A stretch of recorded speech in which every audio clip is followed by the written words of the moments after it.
because we are now joined by Ryan Day, the head coach of the Ohio State Buckeyes. Coach, thanks for taking some time to join us today. How you doing? Doing great. How are you guys? We're doing great, Coach. We got Tyvis Powell here, Jason Lloyd, and Mikey McNuggets. We appreciate you taking some time. And, Coach, we had Dane Brugler on the show yesterday, and he was talking about his early 2025 draft prep and said he was already looking at Ohio State. And he said there's potentially more players that'll get drafted off this Ohio State team than any team in the history of college football. Jeez. All Ohio State teams are talented. You guys recruit at an elite level. But do you get the sense that this team has something special to it in terms of talent-wise that just puts it even ahead of some of the other great teams in Buckeyes past? Well, I think what makes this team different is, we've always had talent, but the talent this year is more veteran. When these guys decided to come back, we got a lot of fourth and fifth year guys that decided to forego the NFL draft and come back. A lot of them will tell you they have an unfinished business. A lot of them have personal goals, but their team goals are to win the rivalry game, win the Big Ten championship, win a national championship. And I think that's probably the thing you notice the most about this team is just more experience and more veteran. But it is a great group. They're coming together this summer and having a great June. We've been very, very busy here in June. But it is, and this year is going to be a new year because of the playoff. And so there's new challenges ahead for us. But I think we're in a position to really make a great run.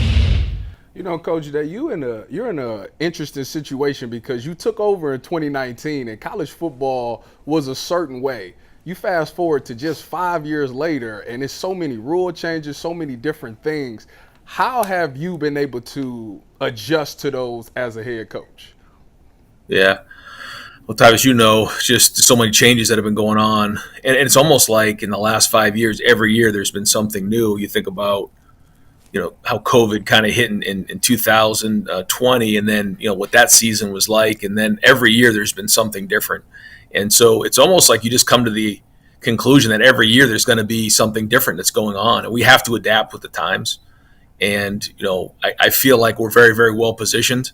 And a big part of that, and it goes back all the way to the history of Ohio State football. And Woody Hayes said you win with people, is just surrounding ourselves with great people. And, former players like yourself, parents, current players, recruits, family members, people in the community, just all of the people that make Ohio State great have surrounded our program the last couple of years. And I think between the players, the coaches, and staff members, we have a great group of people. And a lot of things have changed, but a lot of things haven't. And so ultimately we're going to count on the people making the difference this year. Kind of along those lines of change, I can't recall another Power 5 head coach leaving that position to go be an OC somewhere else. How did that come about with Chip Kelly? And do you approach him? Does he approach you? I know you guys have a deep history going all the way back to New Hampshire, but how does that come about to where he wants to jump from where he's at to come work for you?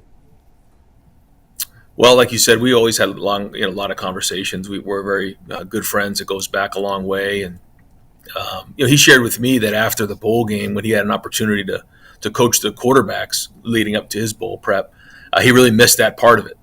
And, that stuck with me. And so as we started to, push towards hiring an offensive coordinator, I had a few guys in mind, and he was certainly one of them. But I know for him, it wasn't easy because I know he really wanted to create a succession plan there in place because of all the people that, work under you. It's one thing to just take another job, but when you care about relationships, it's not that easy. And the timing, the second time around was just right. And, boy, he's had great energy. You can tell he loves being in the meeting room with those guys and working the game that he loves. And the game has changed a lot, but the X's and O's haven't. And he's dove into that and done a great job building a relationship with our players in a short period of time. I know he's excited about this team. Coach, the Columbus to Cleveland pipeline has been broken open the last 2 years between the Browns drafting Mike Hall Jr. in the second round this year. Last year it was Luke Whippler, Ronnie Hickman, DeJuan Jones. Hickman and Jones in particular had really successful rookie seasons when they played. Are you surprised at all that those two were able to make such immediate contributions on the NFL level in their rookie seasons? I'm proud of both of them, but I'm not surprised. When you come to Ohio State, and we talk about this in recruiting, every day in practice you're going against great players. So we say iron sharpens iron. It's been said a long a long time around here. But if you can cover Marvin Harrison, then you can cover anybody. If you can block JT Tuimoloau, you can block anybody in the country. If you can get around Jimmy Simmons, then you can rush the passer against anybody. And so it's just this ongoing thing in practice where you're sharpening your game. It's not the 12 Saturdays in the fall during the regular season. It's the everyday grind. And it isn't just on the field, it's off the field. Guys who have an elite mindset, who want to be great. And so I think for those guys to step into that environment, it wasn't too big for them. And I think you're seeing that with a lot of our players. They're not just going on to the NFL. It's what they're doing with that opportunity, and you're seeing a lot of them succeed.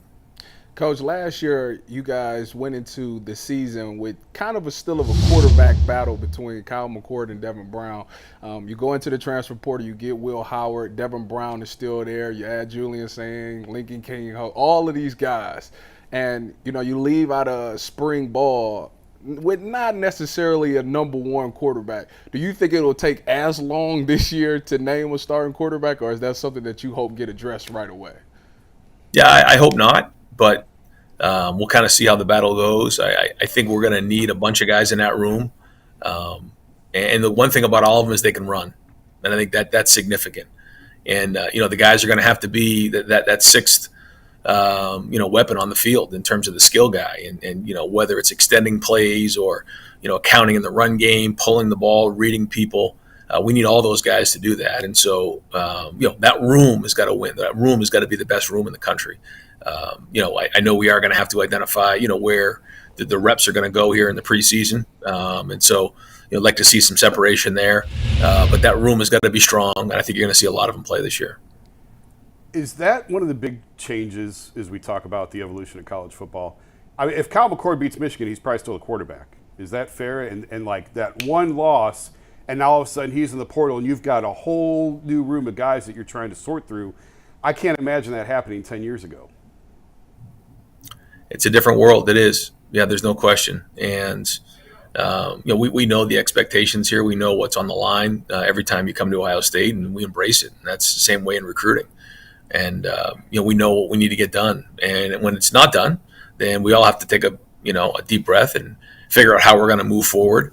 But like you said, the landscape has changed, and we're doing everything we can to make sure we have the best team in place, the right people in the right seats, based on the parameters that we're dealt with. You talked about recruiting, Coach, and you guys, especially recently, have recruited at an incredible level in the ever-changing landscape of college football. How much have you had to change the way you not only recruit high school athletes, but kids in the transfer portal, and essentially re-recruiting your own guys on a year-to-year basis as well? Well, the first thing you have to do is you have to treat them once they get here like you did during the recruiting process. I think when there's a disconnect between the recruiting process and when they get here, that's when problems can occur. And, hard feelings happen, and, guys feel like, wait a minute now, this is not the same thing that we talked about during recruiting. So there has to be consistency there. There has to be great communication. There has to be follow-up. And so, we really try to do that at a high level, knowing that, it's not always going to be perfect. There's going to be things that happen, but we try to be as transparent as we can. We try to be as honest as we can, give honest feedback, and then push through from there. But knowing that when you come here, like, Ohio State's not for everybody, we want to have guys that want to be the best in the world at what they do and understand the expectations here. If you're coming to be a cornerback at Ohio State, the expectation is you're a first rounder. If you're coming in to be a quarterback here, the expectation is that you're coming to be a Heisman Trophy finalist. And, again, that isn't for everybody. Some people in the recruiting process, they don't go to Ohio State. They have too many guys in that room, too much talent. And I say to them, well, if you believe that, then probably this isn't the right place for you. If you want to be great, if you want to be challenged every day and maximized and have high goals, we'll get you there. And, I think a lot of people are feeling that right now. And recruiting couldn't be any better. I think you're seeing us, really come off of this off season, whether, it was with the 24 class, the guys that we identified in the portal, and now in this next class, there's a lot of momentum around the program. Kind of along the lines of recruiting, does state lines matter anymore? I remember when Jim Tressel got there, he basically put up a wall around Ohio, and he didn't lose hardly anyone from Ohio. He was all Ohio kids. It was a ton of Ohio kids won that 02 title. And now it's such a national recruiting power. Do you even look at in terms of like trying to protect home as much anymore, or is it just nationally just go get the best talent no matter where he's from? Because you guys have made obvious, incredible inroads in states that 20 years ago you couldn't touch. Yeah, I think it's a long conversation, but the first thing you would notice when you walk into our recruiting room is you would see all the Ohio guys are in a different color because they have priority. So all things are equal. We want Ohio guys. They grew up here. They understand what it means to be a Buckeye. They understand the rivalry, and they are the foundation of our program. Always have been and always will be. That being said, there's a lot of Buckeyes that are spread throughout the country. So there's a lot of loyal people in the Southeast. There's a lot of loyal Buckeyes in Texas and throughout the country. So although some of those folks may have moved away, their family roots are still here and they're still very, very strong. And so they understand that as well. And then there's other families that, don't know about Ohio State, and when they come to Columbus for the first time, it's just so many of them say, man, really, this has surprised me. When I hear about Ohio State, when I hear about Columbus, I wasn't quite prepared for this, and they're pleasantly surprised. So to answer your question, the first thing is the foundation will always be Ohio. But when I say Ohio, certainly the state of Ohio is critically important and they have priority. But then also the families from Ohio, like Donovan Jackson's a great example. Like he has lineage in Ohio. I can't tell you how many of our people on our roster, even a guy like Garrett Wilson, he was in 8th grade. He lived in Dublin, Ohio. So, that may be a Texas guy, but, he grew up in Dublin. I could go on and on about all the folks that, have come here from different parts of the country, but have roots back here in Ohio, and some of those recruits that we're recruiting right now. But we are going to go chase the best talent in the country because we know the expectation. Coach Dave, you went after this offseason. Y'all had some coaching changes. You dominated the transfer portal. You had a great recruiting class, and you got those guys that was NFL draft eligible to come back. I don't believe in the natty or bust, but some people do. So I need to get you on record. Is this year natty or bust for you? Do you look at it that way? Well, every year we know what the expectation is. In my press conference we said that. It's win the rivalry game and win every game after that, and that hasn't changed. But I do know this: when I was going into the season, we like to have good players, and I like to, with high expectations, I like to have a great coaching staff and a great group of players. And I think we've addressed a bunch of the things that have gone on. We've tried to enhance the areas that we think have gone well, and the things that we need to do to get over that hump. And so, fired up about this team. But ultimately, it's what matters is what we put on the field, what we earn on the field. No one's going to give us anything. We got a bullseye on our back, and we know that. But that's nothing new. Again, it's been Ohio against the world for a long time before I got here, and it continues to be today. Awesome. Well, that's Coach Ryan Day. We really appreciate you making a few minutes to join us here on the Ultimate Cleveland Sports Show. Best of luck in the fall, Coach. And once again, appreciate you hanging out with us for 15 minutes today. You got it, guys. Thanks. Go Ryan. Bucks. Go Bucks.